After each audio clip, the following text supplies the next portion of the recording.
Araka ny efa nambara tamin'ny tsy fahavitany lalao famarana ny bola kitra interfokotany Sokatra senior natao tao amin'ny kianja herisetra raha fanodina sabotsina mena tamin'ny alahady 5 marsa 2024 lasa teo no nirotsakorana be loatra dia nitotsaina ny alahady 20 mars 2024 lasa teo ny lalao famarana bola kitra interfokotany ka ry zareo fokotany Soniadana sy fokotany Tsarafara no nanao izany.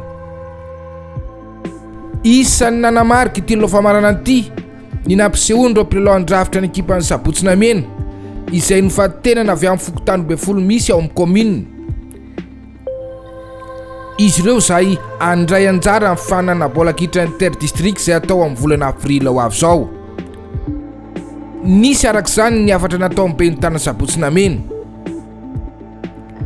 Araky ny nambara mpikarakara dia nahatratra 12 ireo mpandray anjara tamin'ny lalao ity ka 5 volana teo ny faharetana.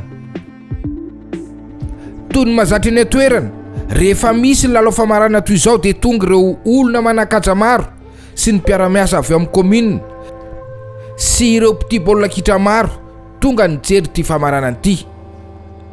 Manana ny ambarany arak'izany Andriamatoa Delphin izay mpitia baolina kitra ao Sabonamina. Tanjon'le fikambanana zany dia amosaka indray le hitrandraka le tanora sy ampisehoana indray ny letan-kitra ny baolina kitra teto Sabotsina Mena zay marina fa tamin'ny fotoana androny dia nipoiran'ny kalazalahy maro eo amin'ny baolina kitra.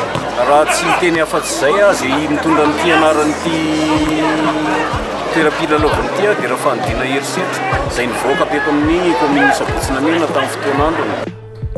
Manahona koa sara ny afatry Andriamatoa Minavolo ny fomba fahitany lalao baolina kitra eny amin'ny faritra Sabotsina Mena.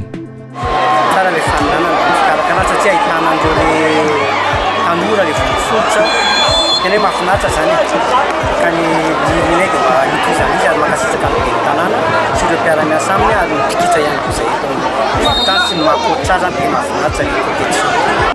Arak'izany dia vita somatsara ity lalao famarana ity ka ry zareo Tsarafara no nibata ny omby sy ny kopy raha nandresy ny Soniadana tamin'isa 3 raha tsy ahivina dia ry zareo fokotany ambonina orona no nibata amin'ny fandresena tamin'ny heritaona.